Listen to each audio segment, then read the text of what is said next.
and welcome to Weekends with Whitney. Well, it's not often that you see well-known men wearing high heels, but on today's show, you will. Community leaders, movers, and shakers strapped on high heels to raise money and awareness on sexual violence. We'll show you why these lavish and outlandish heels are a step in the right direction for Star.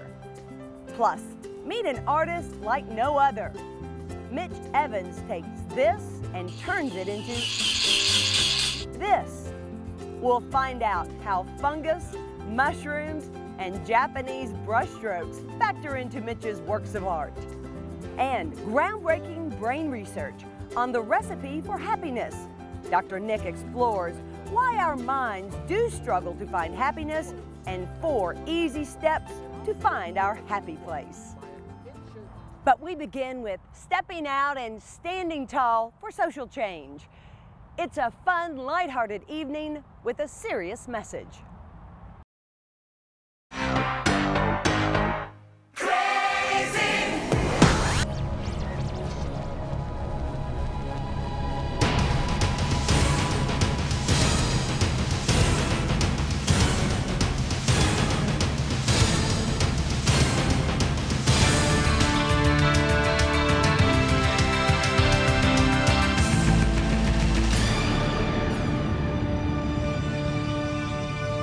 Folks who have never been, why should they go? Well, this event is a fundraiser for STAR, which is Sexual Trauma Awareness and Response, and we serve the community with sexual trauma services. You know, there's no way to really glamorize what this benefit is truly for, but the impact that the proceeds go to is invaluable to the community. You are a returning judge?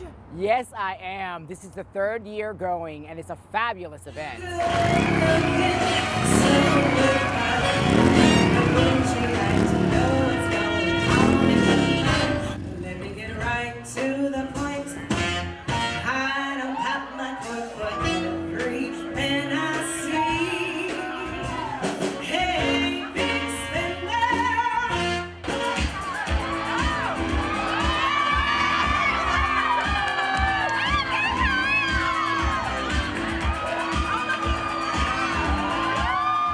Fabulous show.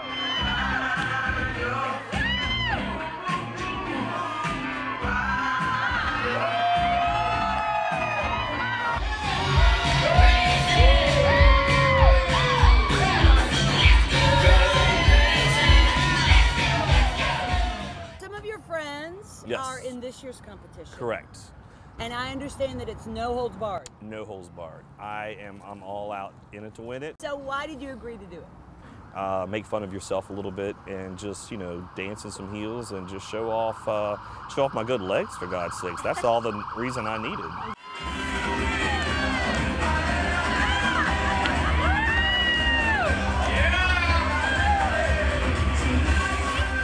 Does it feel weird to be in the heels? It's not the same walking process at all. At all? At all. No. And your arches hurt. Yes, sir. Yes. There's a saying in the female world, beauty knows no pain. Well, I felt the pain yesterday. you got to work on your beauty. Exactly.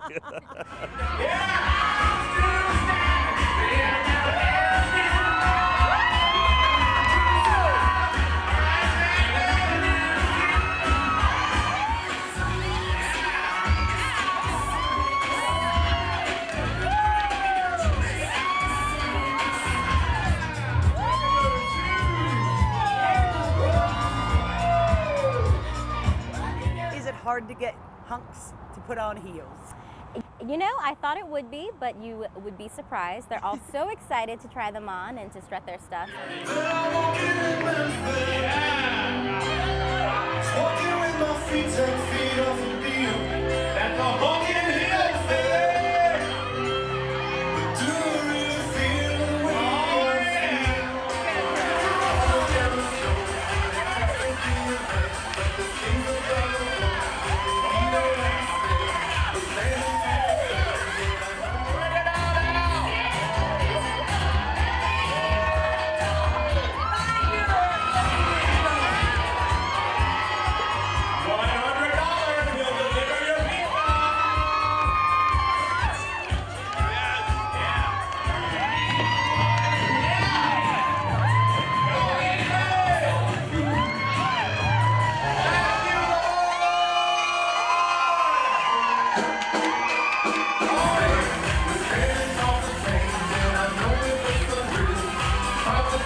The event raised $40,000 this year. That's double what it made last year.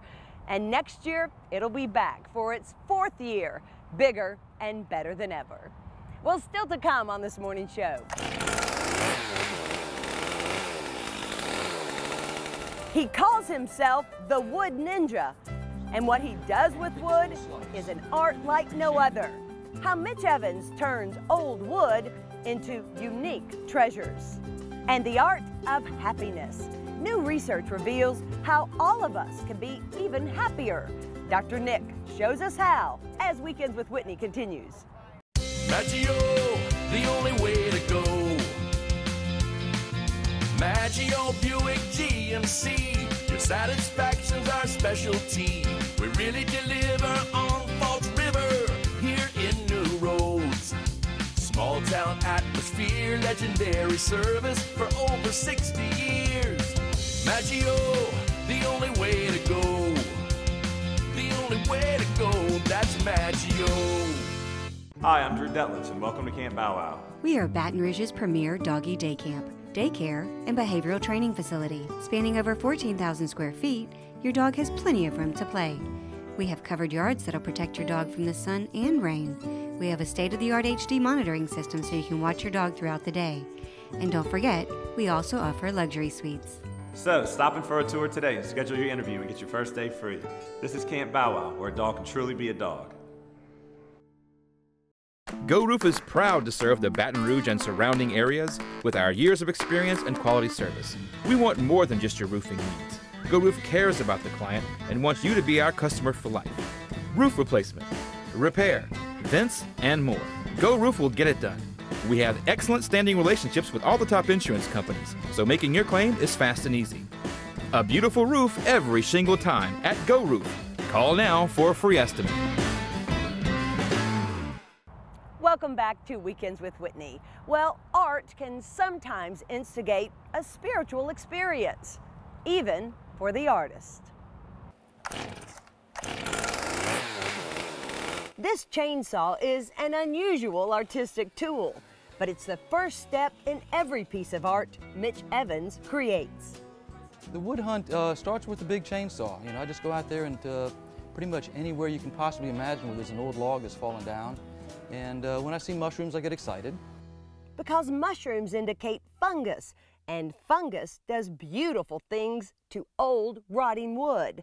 While unusual, it's his palette of choice. As much as I would like to think that I could be an artist with a brush and paint, Mother Nature's already provided everything out there, you know, with the wood. The wood basically is the paint. And if you know how to slice it and dice it just, you know, the right way, to reveal, you know, some of the true beauty that Mother Nature has already provided. That is, like I say, that is my paint. That is my brush right there. He'll brush by nearly anywhere to get his art supplies. It can be on the side of the road, it can be in a wood dump somewhere, it can be a firewood cutter's back lot. Every piece of wood holds a possible treasure. And it's just Mother Nature doing her thing. And as you can see, it's kind of spectacular. It is. It's got a little bit of Vincent van Gogh influence in there. Little starry night swirls and everything. And this is burl wood, but Pecky cypress may well be his favorite. This piece, pulled out of a swamp, is more than 600 years old. It looks like an old rotten log that got pulled out from the water. But Pecky cypress has this inside of it. Ooh. And this is basically just an extreme piece of Pecky cypress. And the Pecky is a virus. It gets in about 1 in every 35 or 40 cypress trees. And you can't tell, obviously, because this is what it looks like on the outside. And until you cut it open, you can't tell that it's got this in there. This is the only wood he won't hunt down. It's the one chunk of wood that I'm very glad to purchase, because it's usually very, very heavy. It requires heavy machinery to dig it out. And I'm gonna just go ahead and let the pros do that, and I'll stick to what I do best. Mitch has been crafting wood art professionally and full-time for 15 years after working decades as a contractor. But his first brush with art started with his mom.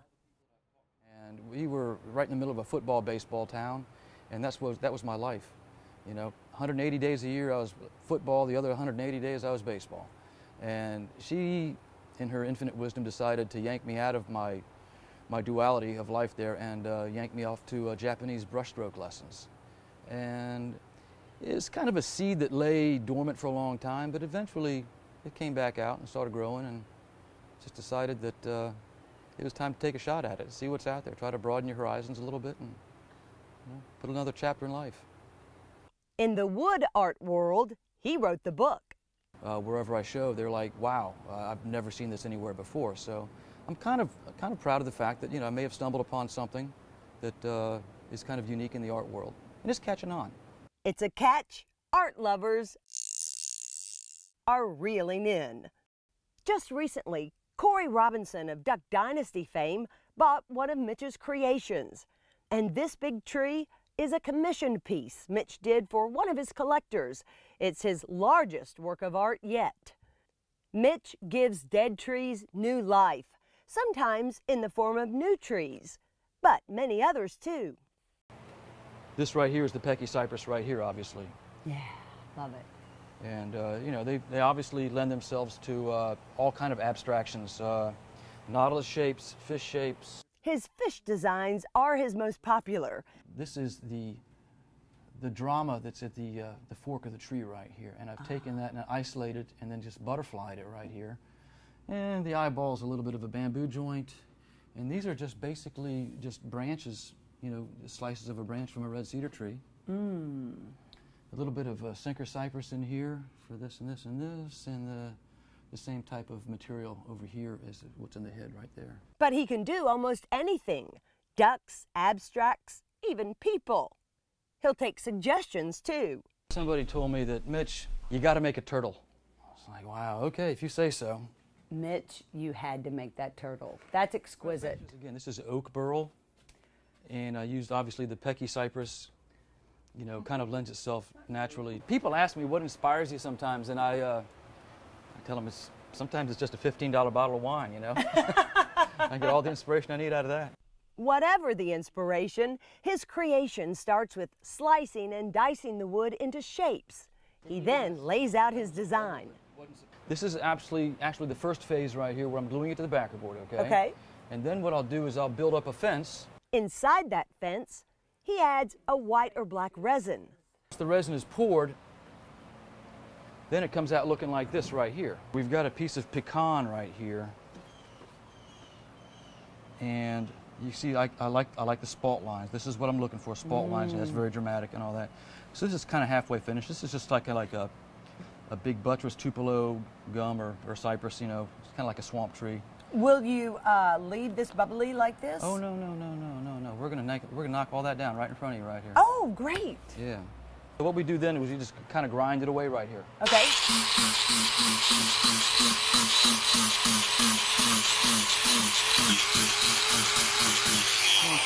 Oh, sure. You gotta grip it, right? Hold it tight. Then you'll eventually end up with a product that looks similar to this right here. in all of this, Mitch has connected with his inner artist and something even bigger. There is definitely a connection.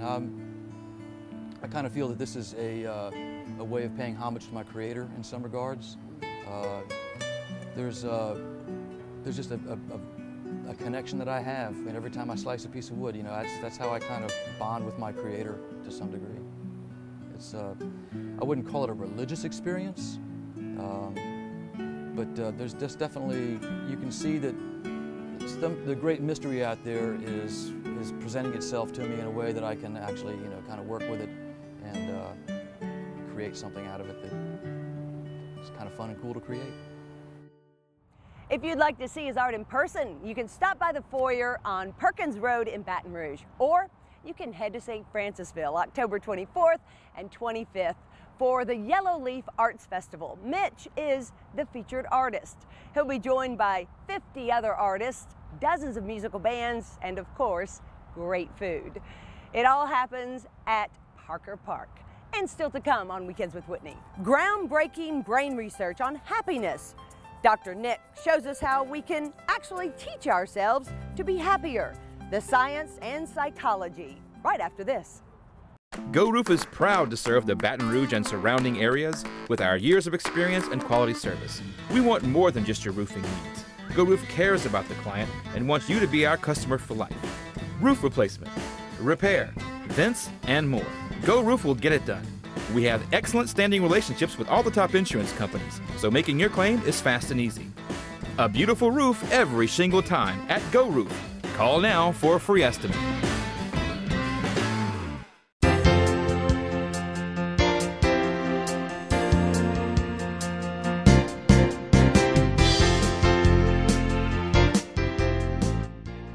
Is there a prescription for happiness?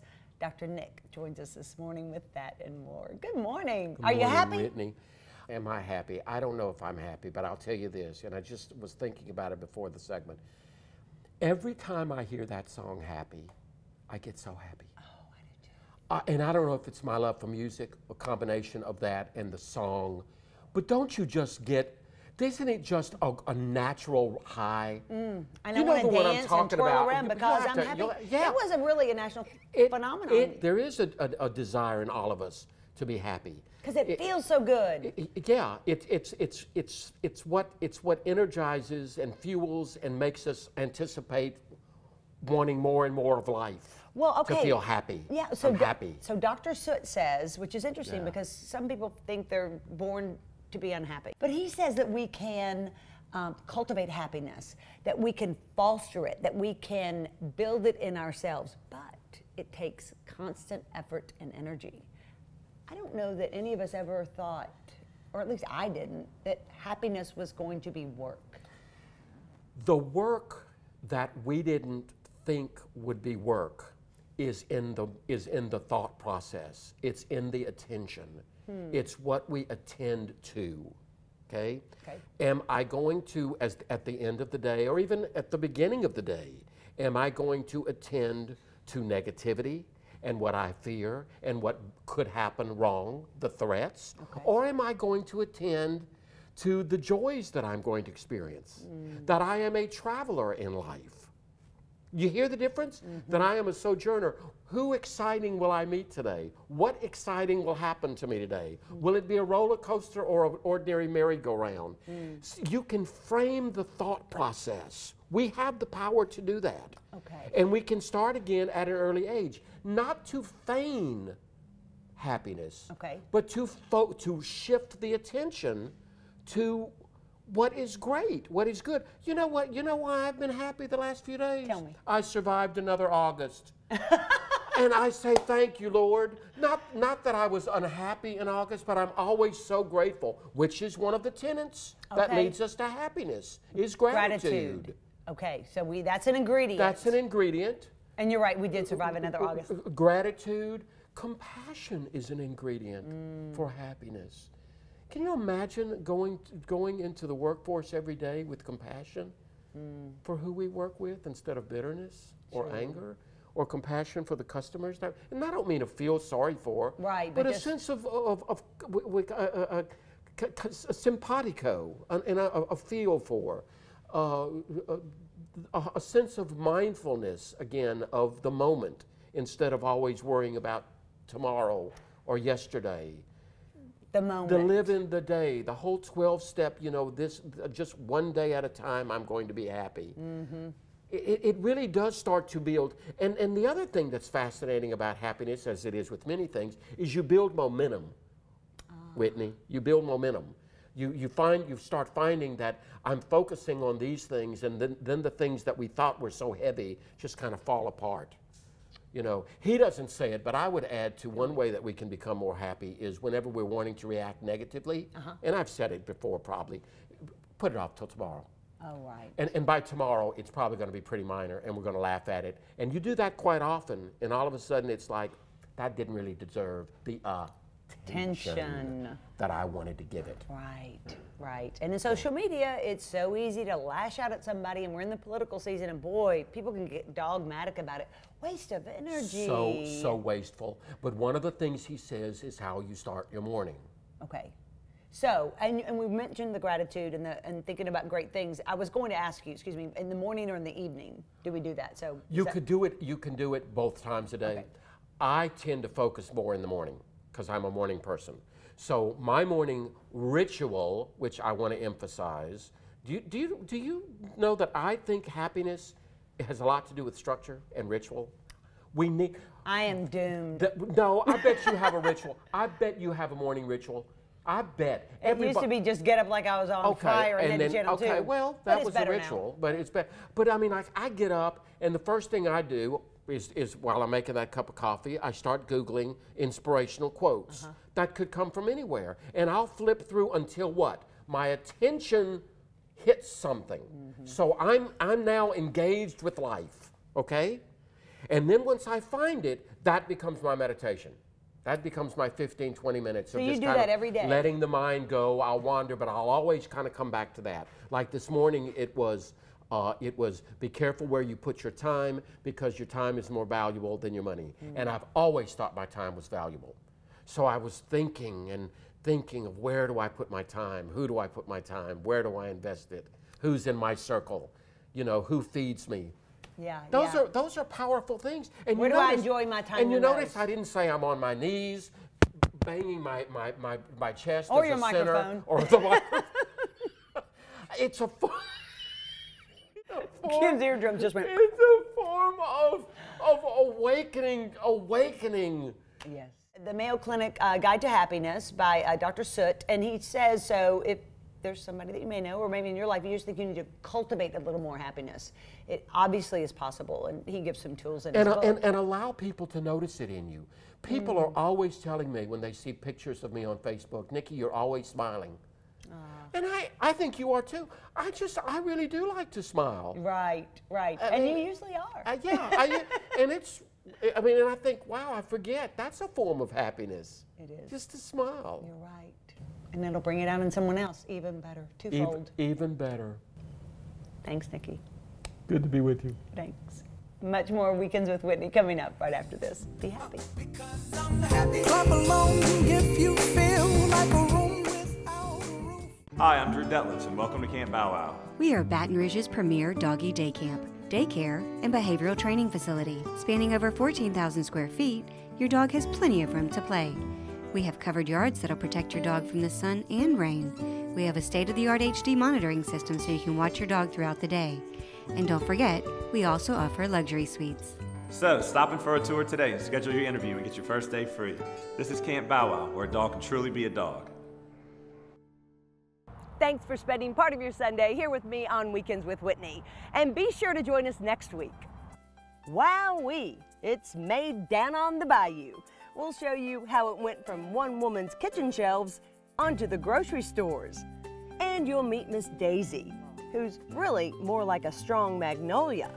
Her house burned to the ground earlier this year, and she came to Baton Rouge with only the clothes on her back. How she bounced back and why, next week. And this week we got to start giving away our Weekends with Whitney logo t-shirts. Thanks to all of you who entered. We had more than 150 entries, so we are working through the list. Here's our first winner. Joey Landry won the first shirt, and he agrees it's the most comfortable one he's ever put on too. And if you didn't enter to win, we have another way to do it. All you have to do is go to Facebook and go to my Weekends with Whitney page and like us, and you'll automatically be entered in the drawing. Have a great Sunday ahead. This morning, we leave you with a beautiful sunset on downtown Baton Rouge, right along the mighty Mississippi.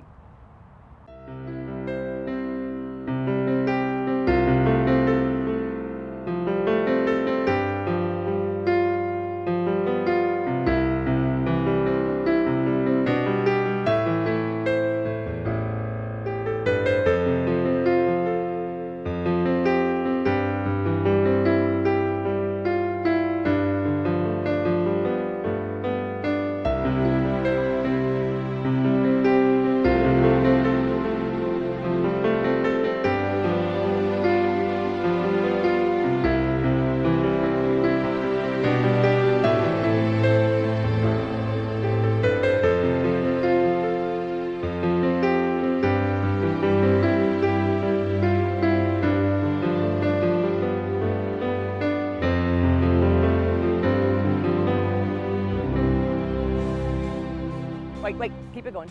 And still to come on Weekends with Whitney. Woohoo!